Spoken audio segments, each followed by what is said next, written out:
পশ্চিমবঙ্গ বিধানসভায় উল্লেখ পর্বে মাননীয় উপাধ্যক্ষ স্যারের মাধ্যমে রাজ্যের শ্রমমন্ত্রীর কাছে আবেদন করলাম। রাজ্যের শ্রমমন্ত্রীকে জানালাম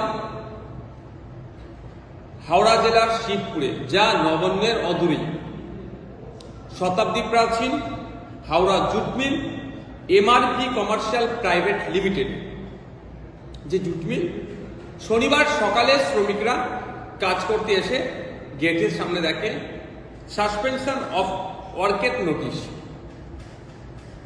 কাজ বন্ধের নোটিশ। স্বাভাবিকভাবে শ্রমিকরা হতভম্ব হয়ে পড়েন, চিন্তিত হয়ে পড়েন। প্রায় ১,৫০০ শ্রমিক তাহলে রাতারাতি কর্মহীন হয়ে পড়ে। এই মর্মে আজকে আমি শ্রমমন্ত্রীর কাছে আবেদন করেছি, অবিলম্বে ওই জুট মিলের কর্তৃপক্ষ অর্থাৎ মালিক পক্ষের সাথে কথা বলে পুনরায় জুট মিলটি চালু করার আবেদন করেছি। কারণ যে নোটিশটি দিয়েছে সেই নোটিশটি আমরা মনে করছি এটা বেআইনি নোটিশ। হঠাৎ করে ইচ্ছে গেল নোটিশ লাগিয়ে দিল, রাতারাতি ১,৫০০ কর্মীর ছাঁটাই হয়ে গেল, কাজ বন্ধ হয়ে গেল। এটা কি? এর পেছনে কিছু রহস্য থাকতে পারে। তাই মালিক পক্ষের সাথে কথা বলে যাতে পুনরায় শ্রমিকদের কাজে ফিরে আনার ব্যবস্থা করা যায়, তার জন্য আজকে পশ্চিমবাংলা বিধানসভায় আমি মেনশন করেছি।